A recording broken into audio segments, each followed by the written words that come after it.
Hello everyone. तो हम लोग कर रहे हैं यूपीएससी मिशन 2023 की तैयारी हिंदी मीडियम से। और इसमें हम लोग देखेंगे 2 दिन का 30 और 31 जुलाई 2022 का करंट अफेयर्स जितने भी द हिंदू न्यूज़पेपर से बनेंगे उन सबको डिस्कस करेंगे। तो फाइनली क्या होगा कि हमारा जून ऑलरेडी मैं कंप्लीट करा चुका हूँ, अब यहाँ पे जुलाई भी कंप्लीट हो जाएगा। तो चलिए फटाफट से सारे पॉइंट्स देखते हैं। तो ये सारे पॉइंट्स हम लोग डिस्कस करेंगे। प्रारंभिक परीक्षा है तो शिल्पग्राम क्या है, पर्युषण पर्व, परिवार न्यायालय संशोधन विधेयक 2022, सरकार द्वारा शुरू की गई शैक्षणिक पहले, सीखो और कमाओ योजना क्या है, ये सब समझेंगे। इसके अलावा हम देखेंगे स्वच्छ और स्वास्थ्य पर्यावरण तक पहुंच को एक सार्वभौमिक मानव अधिकार घोषित, शुष्कता विसंगति आउटलुक सूचकांक, कृषि जनगणना, भारत में FDI, India international bullion exchange, व्यापार के लिए सहायता, भारत और बांग्लादेश की जूट अर्थव्यवस्था में अंतर भी देखेंगे हम। फिर हम बात करेंगे कोर एरिया में नए निर्माण पर प्रतिबंध, अर्थ ओवरशूट डे, लोकटक झील, विटामिन B1 जिसको थाइमीन रासायनिक नाम है, हेपेटाइटिस और INS विक्रांत। ये टोटल 18 पॉइंट हम लोग कवर करेंगे 30 एंड 31 जुलाई के रिगार्डिंग करेंट अफेयर्स के पर्पज़ से अपने एग्ज़ाम के लिए, प्रीलिम्स एग्ज़ाम के लिए। प्रारंभिक परीक्षा हेतु तथ्य में सबसे पहले शिल्पग्राम क्या है, ये चर्चा में बना है। प्रमुख पर्यटन स्थलों को हस्तशिल्प क्लस्टर से जोड़ा जा रहा है और वस्त्र को पर्यटन से जोड़ने के अंतर्गत तथा जागरूकता जैसे कार्यक्रमों के साथ अवसंरचना समर्थन का प्रस्ताव किया जा रहा है। वस्त्रों को पर्यटन से जोड़ने लिंकिंग टेक्सटाइल विद टूरिज्म कार्यक्रम के तहत एक ही स्थान पर शिल्प और पर्यटन को बढ़ावा देने के लिए 8 शिल्प गांव क्राफ्ट्स विलेज को लिया गया है।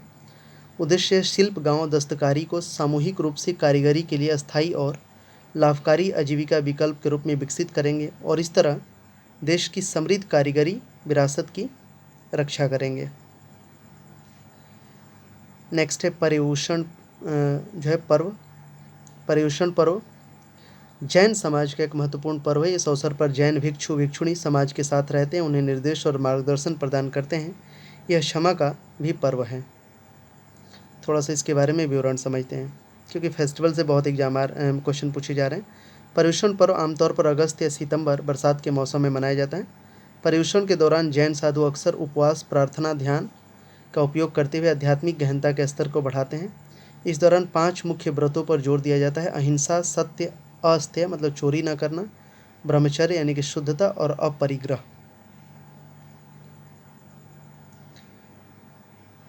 इस त्यौहार के दौरान कई जैनियों द्वारा प्रतिक्रमण भी किया जाता है। प्रतिक्रमण शब्द 2 शब्दों का मेल बना है। प्र का अर्थ है वापसी और अतिक्रमण का अर्थ है उल्लंघन। Wishing you a very happy Paryushan यहाँ पे है, देख सकते हैं। If mind is wounded forgiveness has healing power. If anger is disease, forgiveness is a medicine. If resentment is a darkness, forgiveness is a sunlight. क्षमा वाला है ये त्यौहार। परिवार न्यायालय संशोधन विधेयक क्या है, तो कॉन्टेक्स्ट है कि हाल ही में हिमाचल प्रदेश और नागालैंड में पारिवारिक न्यायालय यानी कि जो फैमिली कोर्ट्स हैं उनको वैधानिक कवर प्रदान किया गया है। फैमिली कोर्ट संशोधन विधेयक 2022, फैमिली कोर्ट अमेंडमेंट्स बिल 2022 द्वारा परिवार न्यायालय अधिनियम 1984 में संशोधन किया गया। अधिनियम राज्यों द्वारा परिवार और विवाह से संबंधित विवादों से निपटने के लिए फैमिली कोर्ट की स्थापना का प्रावधान करता है। अब इस संशोधन की आवश्यकता क्यों थी? परिवार न्यायालय अधिनियम को लागू करने के लिए केंद्र सरकार को इसे विभिन्न राज्यों के लिए अधिसूचित करना होता है। हालांकि सरकार ने हिमाचल प्रदेश और नागालैंड के लिए ऐसा नहीं किया था। वर्तमान में 26 राज्यों और केंद्र शासित प्रदेश में 715 परिवार न्यायालय कार्यरत हैं। फैमिली कोर्ट के बारे में थोड़ा सा जानते हैं। फैमिली कोड एक्ट 1984 पारिवारिक न्यायालय अधिनियम 1984 को पारिवारिक न्यायालयों फैमिली कोर्ट की स्थापना के लिए अधिनियमित किया गया था ताकि सुलह को बढ़ावा दिया जा सके और विवाह तथा पारिवारिक मामलों में संबंधित विवादों का त्वरित निपटारा सुनिश्चित किया जा सके। इन मामलों में न्यायाधीशों की नियुक्ति राज्य सरकार द्वारा उच्च न्यायालय की सहमति से की जाती है। राज्य सरकार सामाजिक कल्याण एजेंसियों या सामाजिक कल्याण के क्षेत्र में काम करने वाले व्यक्तियों को मध्यस्थता, सुलह और मदद के लिए फैमिली कोर्ट से जोड़ने का प्रावधान कर सकती है। आगे बात करेंगे सरकार द्वारा शुरू की गई शैक्षणिक पहले। कॉन्टेक्स्ट है NEP न्यू एजुकेशन पॉलिसी 2020 के 2 साल पूरे होने के अवसर पर केंद्र सरकार ने कई शैक्षिक पहल शुरू किए। भारतीय ज्ञान प्रणाली, यह प्रौद्योगिकी प्रदर्शन में मदद करेगी। शिक्षा नवाचार प्रकोष्ठ मंत्रालय के तहत स्कूलों में 75 भारतीय खेलों का आरंभ होगा। कलाशाला पहल, स्थानीय कलाओं को बढ़ावा देना और उनका समर्थन करना। छात्रों को आजीविका के अवसर प्राप्त करने में मदद करने के लिए इग्नू स्किल इंडिया के साथ साझेदारी करेगा। विद्या अमृत पोर्टल, स्कूली शिक्षा को बेहतर बनाने में मदद करने हेतु। वर्चुअल लैब, व्यावसायिक पाठ्यक्रमों में महत्वपूर्ण थिंकिंग स्कूल को बढ़ावा देने के लिए, रचनात्मक के लिए जगह देने के लिए विज्ञान और गणित में 75 वर्चुअल लैब और सिमुलेटेड लर्निंग के माहौल के लिए 75 कौशल ई लैब 2022-23 में स्थापित की जाएगी। स्कूल प्रमुखों शिक्षकों के समग्र उत्थान की राष्ट्रीय पहल, इसका उद्देश्य आंगनबाड़ियों में उच्च गुणवत्ता वाले शिक्षकों का शुरुआती कैडर तैयार करना है। स्कूल नवाचार नीति, राष्ट्रीय नवाचार उद्यमिता संवर्धन नीति विभिन्न उपायों पर स्कूल शिक्षा प्रणालियों का मार्गदर्शन करती है, जिसे सीखने के माहौल को बढ़ावा देने के लिए अपनाया जा सकता है। इसके तहत उम्र की बाधा के बगैर छात्रों के रचनात्मक विचार, नवाचार, समस्या समाधान, उद्यमिता कौशल को बेहतर किया जा सकता है। उच्च शिक्षा पोर्टल, इसका है ग्रामीण क्षेत्रों के छात्रों के लिए है ये। आगे बढ़ेंगे, सीखो और कमाओ योजना। कॉन्टेक्स्ट है कि इस योजना में 2020-21 में लगभग 59% महिला प्रशिक्षु निर्धारित 33% से कहीं अधिक है। योजना के बारे में नोडल मंत्रालय अल्पसंख्यक कार्य मंत्रालय के तहत 2013-14 से केंद्रीय क्षेत्र की योजना है ये। उद्देश्य क्या है? तो अल्पसंख्यक युवाओं 14 से 35 वर्ष आयु वर्ग के कौशल का उन्नयन, 75% प्लेसमेंट सुनिश्चित करना, जिसमें 50% संगठित क्षेत्र में होना चाहिए। प्लेसमेंट के बाद 2000 रुपये प्रति माह प्लेसमेंट सहायता के रूप में 2 महीने के लिए नियुक्त प्रशिक्षुओं को प्रदान किया जाता है। कार्यान्वयन, चयनित परियोजना कार्यान्वयन एजेंसियों के माध्यम से। अल्पसंख्यक कार्य मंत्रालय की अन्य योजनाएं की बात करें तो नया सवेरा योजना, अल्पसंख्यक छात्रों को विभिन्न प्रतियोगी परीक्षाओं के लिए निःशुल्क कोचिंग प्रदान करने के लिए। पढ़ो प्रदेश योजना, विदेशी उच्च अध्ययन के लिए शैक्षिक ऋण पर ब्याज सब्सिडी। नई उड़ान योजना, यूपीएससी, एसपीएससी और अन्य परीक्षाओं की प्रारंभिक परीक्षा उत्तीर्ण करने वाले छात्रों का समर्थन करती है। नई रोशनी योजना, अल्पसंख्यक समुदायों से संबंधित महिलाओं का नेतृत्व विकास। उस्ताद, विकास के लिए पारंपरिक कला शिल्प में कौशल और प्रशिक्षण का उन्नयन। नई मंजिल योजना, औपचारिक स्कूली शिक्षा और स्कूल छोड़ने वालों के कौशल के लिए। हमारी धरोहर, भारत के अल्पसंख्यक समुदायों की समृद्ध विरासत को संरक्षित करने के लिए। तो यह learn and earn scheme, ministry of minority affair. सीखो और कमाओ। स्वच्छ और स्वस्थ पर्यावरण तक पहुंच को एक सार्वभौमिक मानवाधिकार घोषित। कॉन्टेक्स्ट है कि संयुक्त राष्ट्र महासभा की एक बैठक में भारत ने मानव अधिकार के रूप में स्वच्छ, स्वास्थ्य और संवहनीय पर्यावरण के लिए संयुक्त राष्ट्र महासभा के प्रस्ताव के पक्ष में मतदान किया है। पहले से मानव अधिकारों की सार्वभौम घोषणा 1948 में शामिल नहीं किया गया था। स्थिति क्या है? तो यह कानूनी रूप से बाध्यकारी नहीं है। संयुक्त राष्ट्र मानवाधिकार परिषद ने पहले से ही एक स्वस्थ और संवहनीय पर्यावरण तक पहुँच को एक सार्वभौमिक अधिकार 2021 के रूप में मान्यता दी है। भारत में संवैधानिक प्रावधान क्या है? तो आर्टिकल 21 जीवन का अधिकार, स्वच्छ वातावरण, रोग मुक्त। आर्टिकल 48A पर्यावरण की रक्षा और वनों और वन्यजीवों की रक्षा। और अनुच्छेद 51A जो कर्तव्य है उसमें भी है, जी में प्राकृतिक पर्यावरण की रक्षा और सुधार करने का कर्तव्य। तो universal declaration of human rights, शुष्कता विसंगति आउटलुक सूचकांक। हाल ही में भारतीय मौसम विभाग ने जुलाई महीने के लिए शुष्कता विसंगति आउटलुक सूचकांक जारी किया है। क्या है इसके प्रमुख निष्कर्ष? 756 जिलों में से लगभग 660 जिले 85% विभिन्न स्तर पर शुष्कता का सामना कर रहे हैं, जबकि केवल 63 जिले नॉन एरिड हैं, गैर शुष्क हैं। कम से कम 196 जिले सूखे की गंभीर डिग्री की चपेट में हैं। इनमें से 65 जिले उत्तर प्रदेश में हैं। भारत का लगभग 69% भाग शुष्क भूमि है। अनुप्रयोग, कृषि में सूखने का प्रभाव विशेष रूप से उष्णकटिबंध में, जहां परिभाषित आर्द्र और शुष्क मौसम जलवायु व्यवस्था का हिस्सा है। इस पद्धति का उपयोग करके सर्दी और गर्मी दोनों फसलों का मौसमों का आकलन किया जा सकता है। राजस्थान के रेगिस्तान कक्ष के रण में, पंजाब और गुजरात के अर्ध शुष्क क्षेत्र में तथा पश्चिमी घाट के वर्षा छाया क्षेत्रों में बड़े शुष्क क्षेत्र पाए जाते हैं। आवश्यकता, सूखा प्रवण क्षेत्र कार्यक्रम, फसल विविधीकरण, पारंपरिक किस्मों की खेती, मल्चिंग, इंटरक्रॉपिंग, सूक्ष्म सिंचाई इत्यादि को और गहन किया जाना है। सूखे के 3 प्रकार, मौसम जनित, वास्तविक वर्षा जलवायु औसत से काफ़ी कम है। जलीय सतह के पानी की एक उल्लेखनीय कमी, कृषि मिट्टी में नमी की कमी होने के कारण फसल पर अत्यधिक दबाव पड़ता है। तो ये 3 प्रकार का होता है, मौसम जनित, जलीय और कृषि, 3 तरह का सूखा।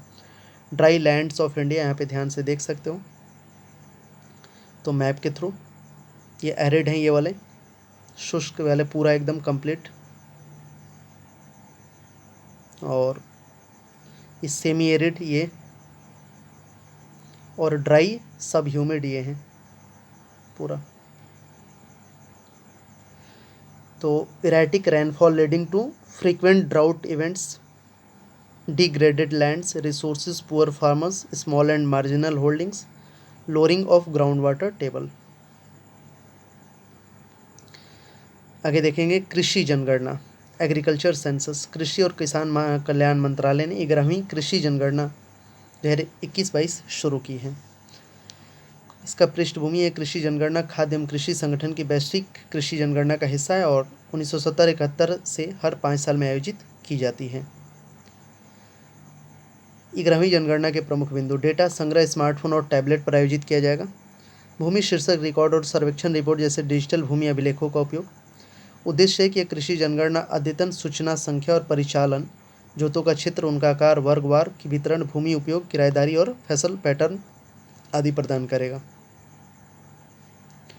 परिचालन जोत को कृषि जनगणना में डेटा संग्रह के लिए एक सांख्यिकी इकाई के रूप में लिया जाता है। 10वीं कृषि जनगणना 2015-16 में हुआ था। इसके अनुसार भूमि जोत असमान रूप से वितरित की गई थी। छोटे और सीमांत किसानों को 2 हेक्टेयर से जिनकी कम भूमि है, सभी किसानों के 86.2% के लिए जिम्मेदार थे, लेकिन फसल क्षेत्र का 47.3% स्वामित्व। कृषि की विश्व जनगणना 1950 में FAO द्वारा शुरू की गई। FAO की परिभाषा के लिए विपरीत भारतीय परिचालन होल्डिंग में पशुधन, मुर्गी पालन, मछली पकड़ने आदि शामिल नहीं है। तो agriculture census, Food and Agriculture Organization of the United Nations. Bharat में FDI पे रिपोर्ट आया है। ये कॉन्टेक्स्ट है कि वाणिज्य मंत्रालय के अनुसार 2021-22 में कुल FDI $84 बिलियन उच्चतम वार्षिक प्रवाह प्राप्त हुआ था। अब इसका निष्कर्ष क्या है? शीर्ष स्रोत है सिंगापुर, फिर अमेरिका, तब मॉरिशस। शीर्ष गंतव्य राज्य कर्नाटक, महाराष्ट्र और दिल्ली। FDI प्राप्त करने वाले शीर्ष क्षेत्र कंप्यूटर, IT, सेवा क्षेत्र, ऑटोमोबाइल। विनिर्माण क्षेत्र में प्रत्यक्ष विदेशी निवेश डायरेक्ट जो मतलब FDI है, जो 76% में पिछले वर्ष की तुलना में $21 बिलियन अमेरिकी डॉलर की वृद्धि हुई है। FDI प्रत्यक्ष विदेशी निवेश एक देश में एक व्यवसाय में दूसरे देश में स्थित एक इकाई द्वारा नियंत्रित स्वामित्व के रूप में एक निवेश है। इस प्रकार से प्रत्यक्ष नियंत्रण की धारणा द्वारा विदेशी पोर्टफोलियो निवेश से अलग किया जाता है। नेक्स्ट है IIBX, India international bullion exchange.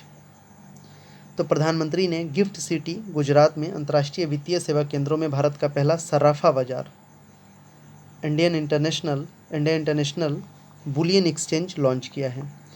Boolean उच्च स्तर की मौलिक शुद्धता के लिए परिष्कृत की गई एक धातु होती है। यह शब्द आमतौर पर सिक्कों के उत्पादन में किया होता है। इस्तेमाल में होने वाली थोक धातु और विशेष रूप से सोने और चांदी जैसी कीमती धातुओं पर लागू होता है। समझते हैं इसको, बुलियन एक्सचेंज को। ये एक ऐसा बाजार है जिसके माध्यम से खरीदार और विक्रेता सोने और चांदी के साथ साथ संबंधित डेरिवेटिव का व्यापार करते हैं। उदाहरण के लिए लंदन बुलियन मार्केट को सोने और चांदी के लिए प्राथमिक वैश्विक बाजार व्यापार मंच के रूप में जाना जाता है। इसका पृष्ठभूमि IIBX को भारत में ज्वेलर्स द्वारा सोने के आयात को आसान बनाने के लिए बजट 2020 में पहली बार पेश किया गया था। बुलियन को कभी कभी कानूनी निविदा, लीगल टेंडर माना जा सकता है। इसे अक्सर केंद्रीय बैंकों द्वारा आरक्षित या संस्थागत निवेशक के पास रखा जाता है। हाल ही में जिम्बाब्वे के केंद्रीय बैंक ने सोने के सिक्के मोसी-ओ-तुन्या पेश किए हैं, जिससे उम्मीद है कि इससे नागरिकों की विदेशी मुद्रा की मांग कम होगी। चीन के बाद भारत दुनिया में सोने का दूसरा सबसे बड़ा उपभोक्ता है। IIBX का महत्व, देश में सोने के मानक मूल्य निर्धारण में सहायता। यह डीलरों और जौहरियों को कीमती धातुओं के व्यापार में मदद करेगा। थोड़ा सा समझते हैं गिफ्ट सिटी के बारे में। यह एक बहु सेवा विशेष आर्थिक क्षेत्र है, SEZ, स्पेशल इकोनॉमिक जोन, जिसमें भारत का पहला अंतर्राष्ट्रीय वित्तीय सेवा केंद्र IFC और एक विशेष घरेलू टैरिफ क्षेत्र डोमेस्टिक टैरिफ एरिया DT स्थापित किया गया है। तो यहाँ पे देख सकते हैं आप, ये जिम्बाब्वे की स्वर्ण मुद्रा है, मोसी-ओ-तुन्या। व्यापार के लिए सहायता A40, भारत 2020 में विकसित देशों से विश्व व्यापार संगठन की 2005 में शुरू व्यापार के लिए सहायता एड फॉर ट्रेड पहल के तहत सबसे अधिक सहायता प्राप्त करने वाला देश रहा है। एड फॉर ट्रेड उद्देश्य विकासशील देशों, विशेष रूप से कम विकसित देशों को आपूर्ति पक्ष और व्यापार संबंधी मुद्दों को संबोधित करने में मदद करके गरीबी में कमी के लिए व्यापार को बढ़ावा देना है। इसके तहत विकसित देश आधिकारिक विकास सहायता के हिस्से के रूप में व्यापार से संबंधित कार्यक्रमों और परियोजनाओं पर लक्षित अनुदान और रियायती ऋण प्रदान करता है। A4T aid for trade examine global review aid पावर ले कॉमर्स आयोडा पारा एल कॉमर्सियो, ये 27 से 29 जुलाई 2022 तक हुआ था। अब ये समझते हैं, ये भी इम्पोर्टेंट है। भारत और बांग्लादेश की जूट अर्थव्यवस्था में अंतर। कॉन्टेक्स्ट है कि भारत की जूट अर्थव्यवस्था लड़खड़ा रही है जबकि बांग्लादेश फल फूल रहा है। भारत अभी भी जूट का सबसे बड़ा उत्पादक है, लेकिन क्षेत्रफल की दृष्टि से बांग्लादेश सबसे बड़ा जूट उत्पादक है। बांग्लादेश का वैश्विक जूट निर्यात में लगभग 75% का हिस्सा है, जबकि भारत का सिर्फ 7% है। अब समझते हैं कारण। बाजार, सरकारी खरीद और विविधीकरण की कमी, खराब बुनियादी ढांचों के साथ साथ भारतीय जूट मिलों की दयनीय स्थिति इसके लिए जिम्मेदार है। Study in contrast, production and area under jute has declined in India in the past decade, but in the Bangladesh the cash crop has shown a significant rise। ये इंडिया प्रोडक्शन है ब्लू वाला, red वाला Bangladesh production है। अपने हिसाब से इसको आप देख लेना मैप में कि इंडिया वाला का क्या हाल है, ऐसे नीचे और ये ऊपर ही जाते ऐसे गया है, मतलब Bangladesh area harvested, India area harvested. Map के थ्रू इसको समझना, वीडियो को रोक के टन से इधर है। ये सोर्स है फूड एंड एग्रीकल्चर ऑर्गेनाइजेशन का। कोर एरिया में नए निर्माण पर प्रतिबंध। कॉन्टेक्स्ट है आर्टिकल, पिछले आर्टिकल का ही भाग है। राष्ट्रीय बाघ संरक्षण प्राधिकरण ने कहा है कि टाइगर रिजर्व के कोर इलाकों में कोई नया निर्माण नहीं किया जाएगा। बाघ लुप्त प्राय अनुसूची वन और परिशिष्ट वन के अंतर्गत आता है। अर्थ ओवरशूट डे, वर्ष 2022 का अर्थ ओवरशूट डे 28 जुलाई को पड़ा। पिछले वर्ष यह 29 जुलाई को मनाया गया था। ये क्या है अर्थ ओवरशूट डे? अर्थ ओवरशूट दिवस प्रतिवर्ष उस तारीख को चिन्हित करता है जब हम पृथ्वी द्वारा पूरे साल के लिए उपलब्ध कराए गए समस्त संसाधनों का उपभोग कर चुके हैं, अर्थात पृथ्वी द्वारा वर्ष के दौरान पुनर्उत्पादित किए गए सभी जैविक संसाधनों का 29 जुलाई 2021 तक मानव द्वारा उपभोग किया जा चुका है। अर्थ ओवरशूट डे तिथि का निर्धारण। प्रतिवर्ष अर्थ ओवरशूट डे की तारीख की घोषणा ग्लोबल फुटप्रिंट नेटवर्क द्वारा की जाती है। तत्काल जलवायु कार्रवाई और संवहनीय उपभोग पर कार्य करने वाला एक वैश्विक संगठन है। अर्थ ओवरशूट डे। लोकटक झील क्यों चर्चा में है? कॉन्टेक्स्ट है, मणिपुर सरकार ने लोकटक विकास प्राधिकरण ने झील के पर्यावरण और जैव विविधता की सुरक्षा के लिए झील के सभी अथाफम, गोलाकार मछली पालन तालाब और फुमडीस फ्लोटिंग ऑर्गेनिक मास पर झोपड़ियों को हटाने नष्ट करने के लिए एक नोटिस जारी किया है। लोकटक झील के बारे में बात करें तो पूर्वोत्तर भारत की सबसे बड़ी मीठे पानी की झील है और इसके ऊपर तैरती फुमदीस के लिए प्रसिद्ध है। इस झील में किबुल लाजमाओ राष्ट्रीय उद्यान भी स्थित है। यह राष्ट्रीय उद्यान दुनिया का एकमात्र तैरता हुआ राष्ट्रीय उद्यान है और लुप्त प्राय संगाई हिरणों के लिए अंतिम प्राकृतिक आश्रय है स्थल। लोकटक झील सिंचाई, पेयजल आपूर्ति, जल विद्युत उत्पादन के लिए पानी के स्रोत के रूप में कार्य करती है। झील रामसर साइट और मॉन्ट्रेक्स दोनों के रिकॉर्ड के अंतर्गत आती है। तो यही है ये। विटामिन B1 थायमीन, तो कॉन्टेक्स्ट है कि सरकार थोक दवाओं के लिए उत्पादन संबंध प्रोत्साहन योजना के लिए तहत विटामिन B1 के उत्पादन को बढ़ावा दे रही है। थायमीन पानी में घुलनशील एक विटामिन है और एक आवश्यक सूक्ष्म पोषक तत्व है जिसे शरीर में नहीं बनाया जा सकता। यह भोजन में पाया जाता है और व्यावसायिक रूप से आहार पूरक या दवा के रूप में संश्लेषित किया जाता है। थायमीन के खाद्य स्रोतों में साबुत अनाज, फलियाँ और कुछ मांस और मछली शामिल हैं। थायमीन की कमी से बेरी रोग होता है। तो vitamins and minerals, sources of vitamin B1 देख सकते हो ये पे fortified bread, cereals, lean meat, milk, ये सब है। एग है, कॉलीफ्लावर, फ्लैक्स सीड्स, पोटैटो, इन सब में मिलता है। हेपेटाइटिस, तो इसका कॉन्टेक्स्ट है विश्व हेपेटाइटिस दिवस 28 जुलाई को मनाया गया। थीम हेपेटाइटिस देखभाल को अपने करीब लाना। कारण भारी शराब का सेवन, विषाक्त पदार्थ जिसको बोलते हैं ना फूड पॉइजनिंग, कुछ दवाएं और कुछ चिकित्सकीय स्थितियां हेपेटाइटिस का कारण बन सकती हैं। हेपेटाइटिस बी के बारे में। हेपेटाइटिस बी अर्थात लीवर में होने वाला एक संक्रमण है जो हेपेटाइटिस बी वायरस के कारण होता है। यह वायरस आमतौर पर रक्त, वीर्य और शरीर से निःसृत होने वाले अन्य तरल पदार्थों से फैलता है। इस बीमारी से कई वेरिएंट्स जैसे ए, बी, सी, डी, ई, लेकिन हेपेटाइटिस बी को बेहद खतरनाक माना जाता है। हेपेटाइटिस बी में वायरस के कारण लीवर में संक्रमण हो जाता है। निवारण की बात करें तो हेपेटाइटिस बी संक्रमण का टीकाकरण के माध्यम से इसे रोका जा सकता है और या इससे बचाव किया जा सकता है। भारत में बात करें तो भारत में हेपेटाइटिस के मामले में अनुमानित वैश्विक बोझ का 11% हिस्सा है। हेपेटाइटिस बी को मुफ्त टीकाकरण प्रदान करने के लिए भारत के सार्वभौमिक टीकाकरण कार्यक्रम में शामिल किया गया है। पहल क्या है? तो 2030 तक वायरल हेपेटाइटिस को एक सार्वजनिक स्वास्थ्य खतरे के रूप में समाप्त करना वैश्विक लक्ष्य के रूप में निर्धारित किया गया है। WHO द्वारा वायरल हेपेटाइटिस, HIV, यौन संचारित संक्रमण STI के लिए एकीकृत क्षेत्रीय कार्ययोजना 2022-26 आरंभ किया है। 2022 से 26 कोवास 6800 कोरोना वायरस के साथ वायरल हेपेटाइटिस बी और सी का पता लगाने के लिए तो बहुत सारी चीज़ें की गई हैं। भारत के अगर पड़ोसी देश की बात करें तो बांग्लादेश, भूटान, नेपाल और थाईलैंड सफलतापूर्वक हेपेटाइटिस बी को नियंत्रित कर चुके हैं। INS विक्रांत बहुत चर्चा में था, इस पर अलग से वीडियो भी मैंने बनाया है, देख लेना। भारत का पहला स्वदेशी विमानवाहक पोत विक्रांत भारतीय नौसेना को सौंपा गया। इसका निर्माण नौवहन जो है मंत्रालय के अधीन सार्वजनिक क्षेत्र के शिपयार्ड कोचिन शिपयार्ड लिमिटेड द्वारा किया गया। नामकरण, इस स्वदेशी विमानवाहक पोत का नाम एक शानदार पूर्ववर्ती भारत के पहले एयरक्राफ्ट कैरियर के नाम पर रखा गया है, जिसे 1971 के युद्ध में महत्वपूर्ण भूमिका निभाई थी। इस स्वदेशी विमानवाहक को जल्द ही नौसेना में एक भारतीय नौसेना जहाज INS विक्रांत के रूप में शामिल किया जाएगा। समुद्री क्षमता परिप्रेक्ष्य योजना के अनुसार 2027 तक भारत के पास लगभग 200 जहाज होने चाहिए, लेकिन वर्तमान में भारत के पास 150 जहाज और पनडुब्बी हैं। तो ये देख सकते हो INS विक्रांत को। तो बेसिकली इसमें हमने कवर किया 30 और 31 जुलाई 2022 के रिगार्डिंग द हिंदू से जितने भी इंपॉर्टेंट पॉइंट्स हमारे प्रीलिम्स एग्जाम से बन रहे थे उनको देखा। काइंड ऑफ एक रिवीजन है ये। आप डेली बेसिस पे सीरियस हो UPSC जैसे बड़े एग्जाम के लिए तो डेली बेसिस पे न्यूज़पेपर कर रहे हो, 1-1.5 घंटे का टाइम निकाल के नोट्स बना रहे हो। इस वीडियो के थ्रू मैं रिवाइज करता हूँ और ये बताता हूँ कि ये सब पॉइंट्स भी आपके नोट्स में एटलीस्ट कहीं ना कहीं मेंशन होने चाहिए, यहाँ से सवाल बनने की प्रोबेबिलिटी है।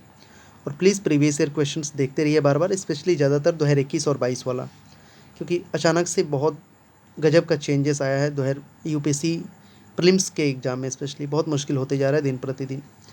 शेयर करिएगा। Thank you so much for watching this video. Please Telegram join करिए, लिंक डिस्क्रिप्शन में, और कोई टॉपिक सजेस्ट करिए जिस पे और वीडियोस बनाए जा सकें। मिलते हैं नेक्स्ट वीडियो में।